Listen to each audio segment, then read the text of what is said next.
There's no place to escape to. This is the last podcast. On the left.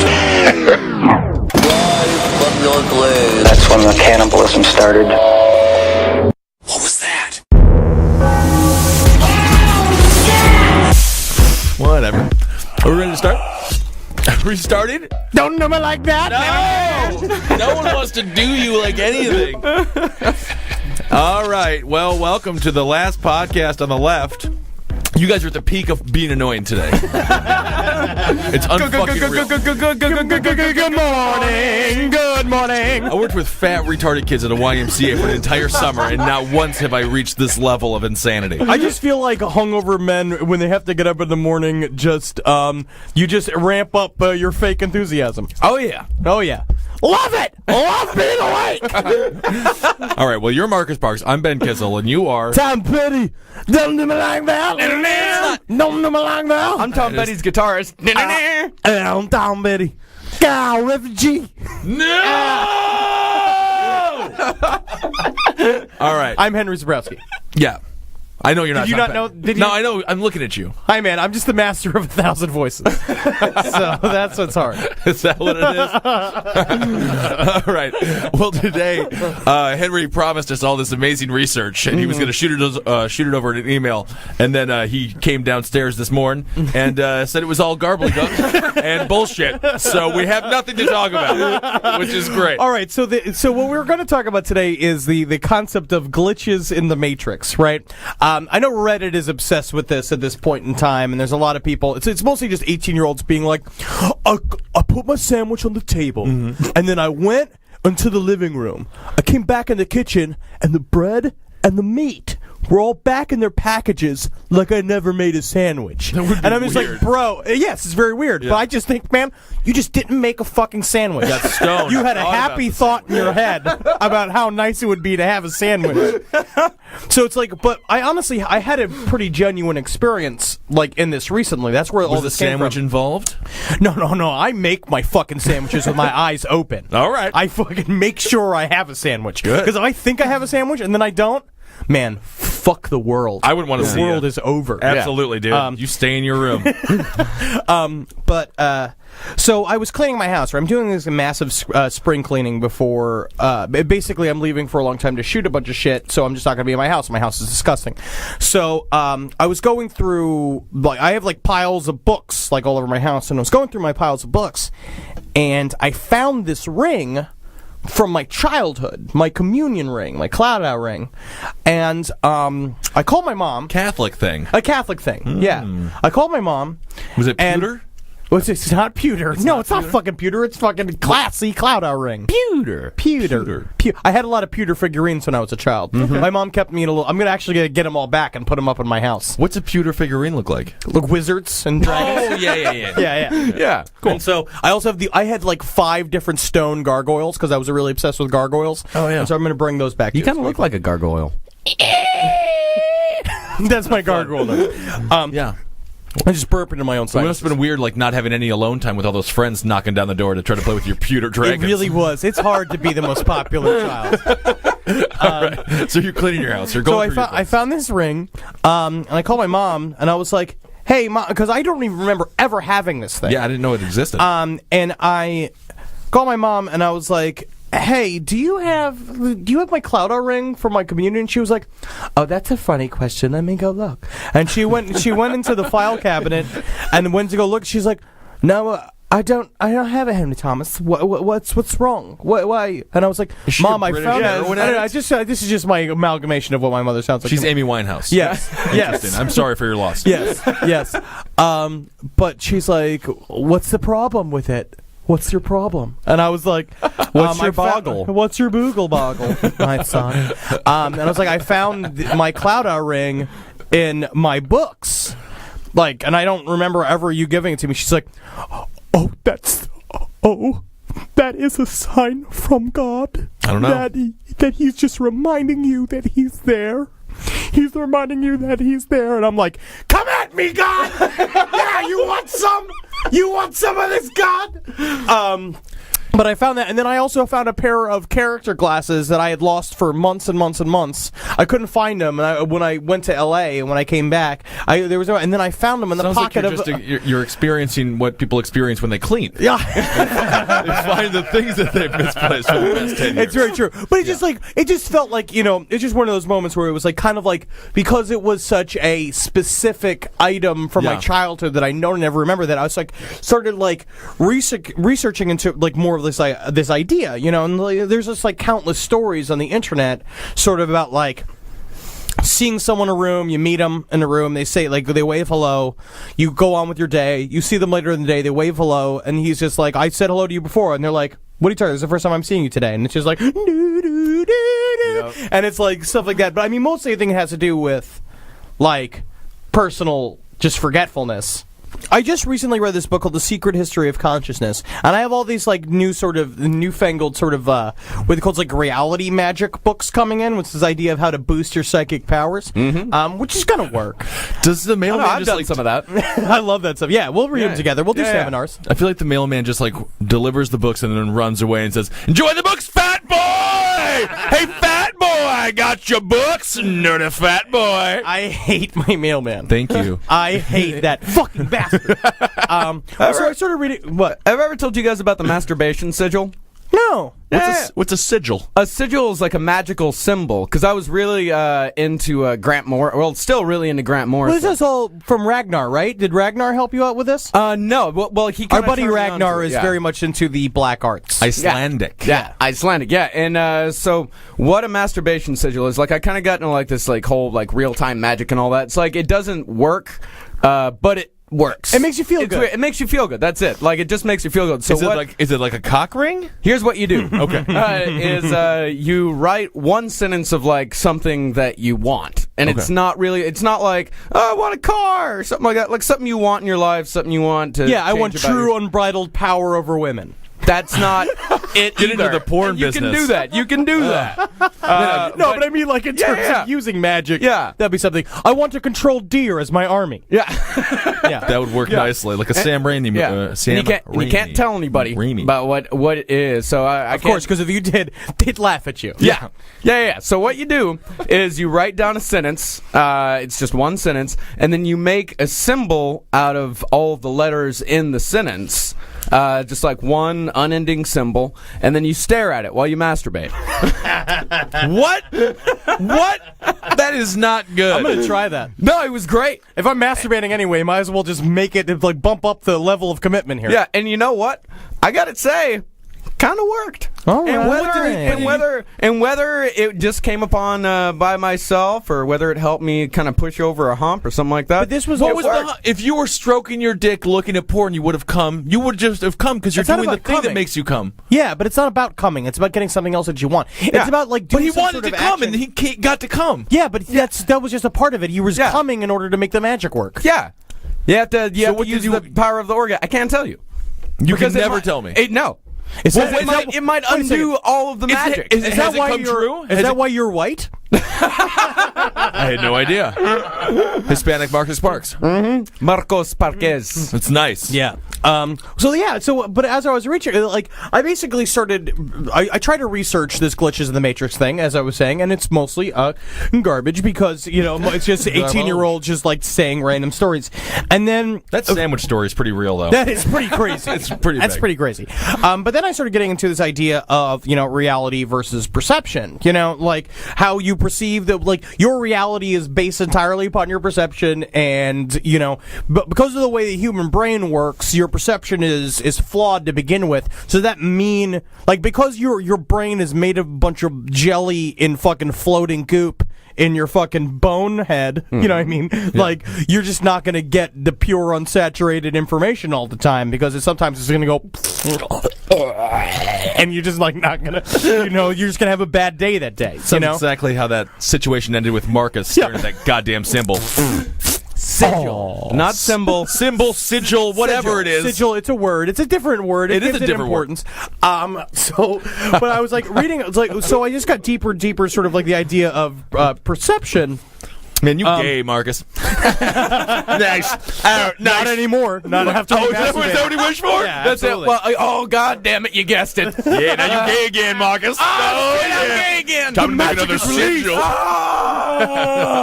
Dick, give me cock. Get off of Hong Kong. Oh no! How I wish Marcus would be straight again. Just let him have you. This is my day, Henry. My day.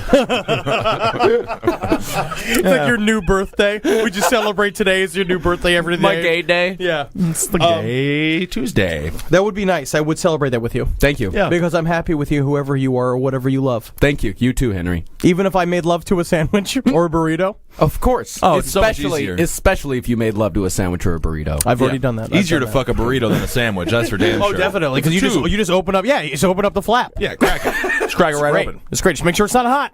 Oh no. Just Let it, warm. cool. Let it sit on the windowsill. Yep. Let the cool breeze cool down your fuck burrito. Right before you stick your warm and little pinky sticky in there. That's right. That's what I call my penis. And make it a beef. Pinky stinky. Beef burrito is the best burrito fuck to fuck. me. Anywho, so you're in the Matrix. You're talking sandwiches. So there's a bunch of stuff, right? I'm in the Matrix. All right. So there's like a couple things. Like, one was a new study came out that said that prior to what they originally thought, they thought that human beings, that your brain processed information like your surroundings in one like steady flow. They thought that when you watch everything, that's just like it streams into your head, and so it's like, you know, certain things is stored in your short-term memory, and all the rest is like backed up in your hard drive. What they're finding is that now is that your brain actually works more like a stutter start. It works like buffering, where it'll be like pause. Like while it catches up in the information it catches, then pause. And so it's like what they're saying is that like something like that, it's like severely affects the way we perceive the world, because it's like your brain's constantly in the middle of buffering. So the pause is the glitch. The pause is the sandwich. Like essentially stuff like that, where it's like a problem like that could arise because of the way our brains like just receive information. Right. There was the same thing about like the phenomenon of ball lightning. Ball lightning. Sorry, what? Ball lightning? Yeah. Ball lightning. Ball lightning. Yeah. You've never Lightning balls. lightning Okay. balls. It's nothing to do with the human testy? No. Yeah, you never heard of Lightning Balls Johnson? Oh, Lightning yeah. Balls, what? He could literally throw his ball 6 feet from his body. It's pretty amazing. I like him. Pretty amazing. Sharpshooter. He could hit someone with his nutsack from a good 3 feet. Well, Oh, that wow. man could put some dogs in a bathtub, I'll tell you that. That's great.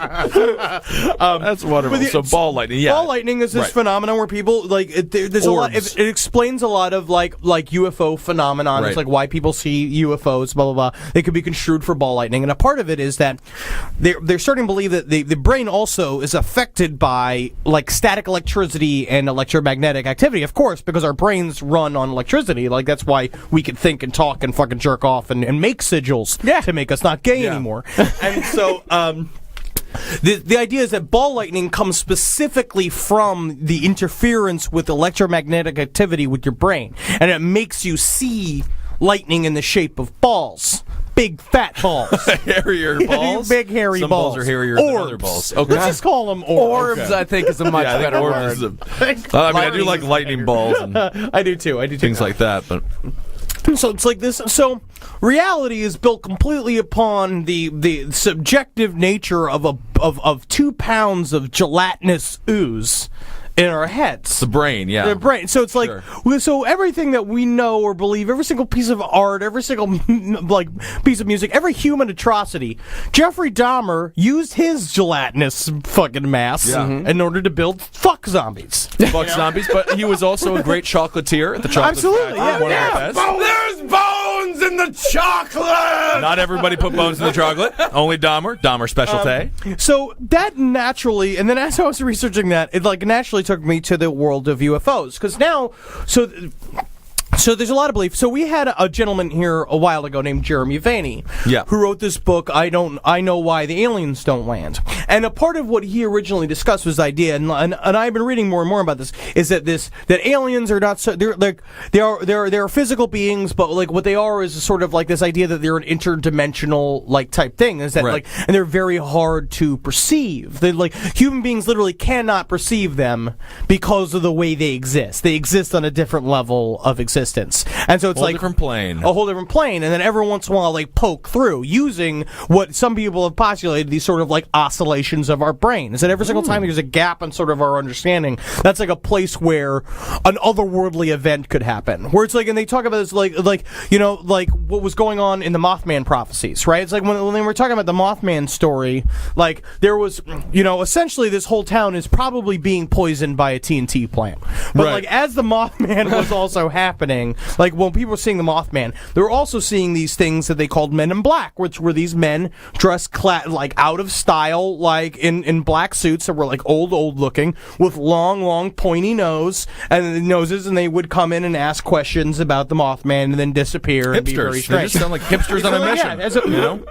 But there's just somewhere in that gap, and there's like this idea that's where aliens could exist. Do you know what I mean? Like, in the very dark corners of our loose understanding of the world, you know, and that they are just people who learn that they can manifest their own destiny. They are probably us. Are the aliens scared when they see us? When they poke through, do they stutter as well? And they're like, "Holy Lord, Marcus is jacking off. I think he's still gay." I think that aliens are us. I think we are the aliens. I think that the aliens are us, and that's a part of what Jeremy was talking about. His book is a little dubious. Yeah, you said it was shit earlier. You said it was a big piece of shitty garbage. It's dubious, I would say. The thing is about that is that's very hard to pin down because we don't have an alien in jail yet. Yeah, you gotta get one in jail. You know, I'd like one. Yeah, I just want one for a friend. Yeah. Or a teacher. I'd do a comedy show with one. That would be fun. Be classic. Yeah. But where did that take me next? I mean, we're on aliens here. We're talking about a blip in the system. They're coming through. They're watching us all masturbate at any given time. Yes. I mean, and then I started because then I was like, because the idea is that aliens, you know, that maybe, you know, that they're us when they've learned how to really control hive minds. When they learn how to control like what is essentially. So you think the aliens are coming over here on purpose? Yeah. Are they time travelers? There's a lot. I mean, there's, you know. It can be anything. I don't know what they are. I don't know. I mean, that's why they're all dressed up in those nice suits. It's like how people used to dress up to get on airplanes in the 60s and 70s before everyone became a big, fat, sweatpant-wearing schlub. Yeah. I just can't wait until, like, this all makes sense when I'm 70 and I put on an alien costume, get on a ship, and come back in time. You know what I mean? And yeah. Just totally explained. And it's just been me the whole time. Yeah. I'm the aliens. You look like You are all the aliens? All of them. Aliens. pretty fun. But then I started reading about, like, because the idea is, like, you know, aliens could be, like, self-actualized humans. And then I started reading about The Secret, which is very funny. The book? The book, The Secret. The Secret. Isn't the secret just wish for what you want and get it? Yes. But my favorite thing about it... Yeah, and that whole thing without any masturbation. With no masturbation. No masturbation. How do you expect Where to is get the fun shit in done? that? Yeah, they had to read a whole book. I was done in 10 minutes. Yeah, that's true. God damn 10 minutes. Yeah. That's a long time. Well, You know, a long time. The average person on a porn site is 10 to 20. yeah. He's on the early end. Really? Yeah, it was that special little, what's it called, a signal? Sigil. A sigil? It really Yeah. just depends on what I'm doing. I mean, like, if I'm between subway cars, I got about a minute to really get it done. Yeah. Do you think you can do it? Can you jack off on a subway car real quick like that? I mean, if you're gonna fucking flip out, then you have to. Absolutely. So reading about The Secret, my favorite thing about The Secret is it's about like perception, positive thinking, to like can change your life. Blah blah blah. You just manifest what you want. Right. You know, and there's a lot of stuff in that. And I believe I do a lot of self-visualization, but mostly involves what I'm going to eat that night. You know, I get very positive about getting, like, when I want dumplings when I wake up in the morning, I'm getting dumplings. Yeah. But my favorite part about it was the health thing, was like how to lose weight. And one of the tenets it said is do not observe overweight people. Wow. just seeing the image of overweight people will make you think fat. You guys are fucking me up. You're so skinny as a rail. Well, it's because I don't see either one of you. Are you not looking at us? All I hear is voices. It's weird. I have no idea what either one of you look like. All I know is that you're both fat. Yeah, I mean that's true. Yeah, it's just so weird. If I couldn't see fat people, I could never look at any of my friends in the eye. It's terrifying. So, Yeah, because they just so have you're to supposed stare at look their chest. I feel like it's also a very good way to get arrested for harassment. Just staring at everybody who is thin and attractive. Someone's got to get these fat people away from me. Yeah. You're getting their fat cells on me. Oh, yeah. Oh, what's he doing? Is he putting mayonnaise in his coffee? Oh, better. I can't look at him. I can't tell. Someone get the fat guy out of the tiny coffee shop. Amazing coffee sounds so good. I mean, At the end of it all just slowly drips into your mouth. Oh, I like how the coffee makes the egg and the oil separate. Make it what it is. That's all mayonnaise is a matter of perception. You know, it's like once you start mixing up eggs and oil, all of a sudden you got delicious mayonnaise. Absolutely, man. So much of it. Yeah. So do you feel like you learned a lot from The Secret? Are you more successful? I mean, because you are losing weight, you were saying. I'm losing weight. Is The Secret helping? No. I mean, I don't look in the mirror anymore, but that's mostly just so I visualize somebody else. Yeah. That's just how I get. That's how I got my confidence. Yeah, you know, if I was always looking in the mirror, I get pretty sad. You know, in terms of like got tiny eyes. You know, sure, thin in hair, kind of weird little nose there. It's weird. I'm a weird looking guy. And bizarre mouth. I don't even know how you not classically handsome. Your earlobes don't really. I mean, they just connect directly to your head. There's some people who have that though. That's different. I heard that's a sign of people who have. Honestly, I've heard that it's a sign of people who have higher psychic ability. Yeah. That's me. That's me, baby. Got it. I'm gonna make myself a psychic this week. Absolutely. I like it.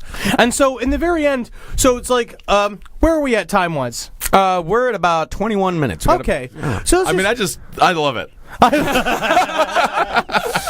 So Philip K. Dick. Yeah. Okay. Yeah. So Philip K. Dick. So Philip K. Dick's like my favorite author on the face of the planet. And what he deals with a lot of the time when it comes to a lot of his books have to deal with sort of the tenuous nature of reality and how it has to deal with like your perception and how like no one knows what's real and stuff like that. Must have been tough going through life. Phil Dick. Yeah. It's a sad name. Well, it's like we had me and him, like, honestly, because what ended up really attaching me to him is that we kind of had a very similar experience, but mine was less extreme because I'm normal now, and he never went back to normal. So what happened? So he, in 1974, so it's like he's been a writer of sci-fi now at this point for about 30 years. He, I think what is what are his most famous books? Do Androids Dream of Electric Sheep, which was made in a Blade Runner. Yeah, and then, Man in the High Castle, and then Flow My Tears, a Policeman Said, and Minority Report. He wrote the short story, The Minority Report. A Scanner Darkly. A Scanner Darkly. Wow, like everything. Yeah, a bunch of shit. Maybe the best sci-fi author of all time. He's probably the best, and he's like my favorite author. Yeah. He's an amazing author. I'm obsessed with him. Hollywood has ruined most of his books. That's a very good sign. Everything except Blade Runner. Yep, pretty much. Blade Runner's so fucking good. I like the movie A Scanner Darkly. I don't think I saw it. It's good. It's trippy. Smoke of old. Yeah. So in 1974, he had an experience where he was visited by what he said was an ultimate rational mind, a system called Valis, that came to him in the form of a... So in all of his books, like normally there's some dark-haired woman that tells the protagonist that his life isn't real, and it all kind of goes back and forth. So what happened was... like Sean Young. Like, essentially. Okay. Yes, very hot. A hot, thin young woman, right? Yeah. He answers his door. There's a Christian at the door. Beautiful, hot, long, dark-haired woman. A beam of light came off from the sun, bounced off of her Christian's fish symbol, right, on her necklace, and turned into a pink ray of information that shot him in the head, that basically showed him that time is not real, and that his books existed in an alternate universe that were all entirely real, and that what he was doing with certain Hollywood, but that certain books like Man in the High Castle and Flow My Tears, a Policeman Said, were direct translations from alternate universes that exist. That was a part of it. So and they were like successful books. Like, can our podcast exist there? Yes. Yeah. Okay, good. Yes. Yeah. So I'll just pretend we're a podcast in a Philip K. Dick world. Oh, great. Yeah, that's great. Everyone God, loves I us. wish that was true. Oh, man. Make it true. I wish it was true. But so he began to experience Masturbation sigil. You can make it happen. I'm going to do this later. I'm literally going to do this later. Yeah, do you have a website on that? Yeah, if you look up masturbation sigil, you can find It's something. only used for masturbation? Well, there's a whole ton of sigils. There's a lot. I mean, this is just one very small part. Just call Ragnar. Ask him. I'll get it. Yeah. Ask him. Also, ask him about his Superman thing. It's pretty interesting. Okay. Yeah, that's pretty sweet. Yeah, Ragnar's got some great stories. Yeah. But the idea is, so he began to experience like very strange phenomenon of like history, like basically seeing images from history coinciding with his existence. He started seeing a double of himself in ancient Roman times that were supposed to exist at the same exact time. So it's like he suffered a very severe break in reality, and it kept going, and basically he spent the rest of his life crusading that it was real, and of course no one specifically believed him. Sounds similar to the Heaven's Gate guy to some degree. It's kind of similar, but after his death, what they found is that he wrote this 1,500-page journal called the Exegesis, or Exegesis, maybe. Exegesis. And so I bought it too. They just made it novelized. They just novelized it because they were never going to release it until was it Jonathan supposed to Lethem be discovered. released? I mean, his family kind of found the right guy, Jonathan Lethem, to sort of like edit it and look at it. Yeah. And so what it is it's this 1,500-page like explanation of what his problem was, and then he died of a brain aneurysm. No. Pretty short after he It's a finished major it. problem right there. Yeah, that's a major problem. Yeah. But I'm very excited. I'm going to get into it. I just think that it's just you just have someone who's like so brilliant, and very together and very rational. That's what he kind of was his whole life. You know, it's like he was like an anti-religion protester. He was he like an anti-war protester for like years and years and years. He was a huge part of the San Francisco counterculture like movement and like the. He was a 50s. wonderful man. Yeah, he's a genius. So how old was he when the sunbeam hit the It was in fish? 1974.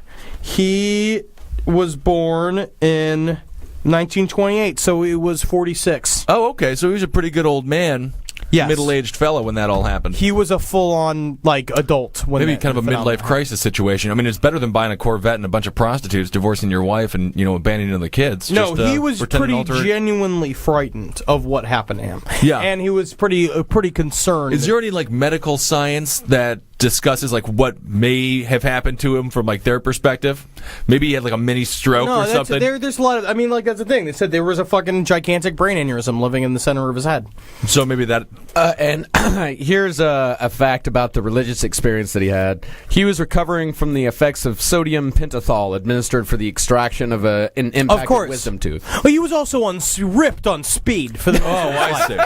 But the thing is that I mean, I had a similar experience when I was on mushrooms in college. Yeah. Where it's just like we had drank a very strong batch of mushroom tea. Ooh, I like that. And I laid down with my head between two speakers while we listened to Abbey Road. You know. Yeah, like it was just fun. College. It was fun. College.